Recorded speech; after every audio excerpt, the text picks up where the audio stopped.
নিরাপত্তা অধিকারের যে ইসলাম, সেই ইসলামকে উৎখাত করে ইসলামী রাজনীতির নামে, ইসলামের নামে রাজনৈতিক দলের নামে জামাত ইসলাম নাম দিয়েছে।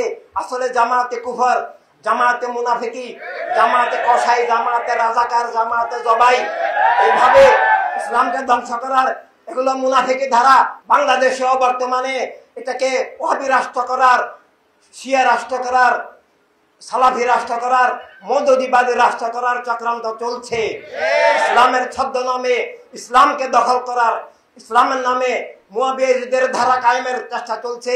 আহলে সুন্নাত ওয়াল জামাতের মুখোশে মুয়াবিয়াবাদ জিদবাদকে চালিয়ে দিয়ে আসল ইসলাম, আসল আহলে সুন্নাত জামাত, তাওহীদ রাসালাত ভিত্তিক, আহলে রাসূল আলাইহিস সালাম কেন্দ্রিক যে প্রকৃত আহলে সুন্নাত জামাত, খেলাফতের, ইনসানিয়তের ভাই বোন সবার যে আসল ইসলাম, সব মানুষের কল্যাণ, অধিকার, স্বাধীনতা রক্ষার, রাহমাতুল লিল আলামিন সাল্লাল্লাহু আলাইহি ওয়াসাল্লামের রহমতের কল্যাণ, নিরাপত্তা অধিকারের যে ইসলাম, সেই ইসলামকে উৎখাত করে ইসলামী রাজনীতির নামে, ইসলামের নামে রাজনৈতিক দলের নামে জামাত ইসলাম নাম দিয়েছে।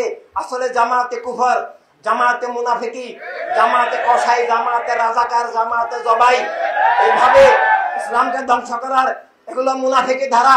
ঠিক একই সাথে মাদ্রাসার নামে, খানকার নামে, তরিকতের নামেও আজকাল মুয়াবিয়াদের ধারাকে আহলে সুন্নাত জামাত বলে তরিকত নামে ধোঁকা দেওয়া হচ্ছে। না, সেটা সুন্নিয়ত নয়, সেটা আহলে সুন্নাত জামাত নয়। সুন্নি বা আহলে সুন্নাত জামাত দাবি করতে হলে ঈমান লাগবে। ঈমানদারের মূল পরিচয়।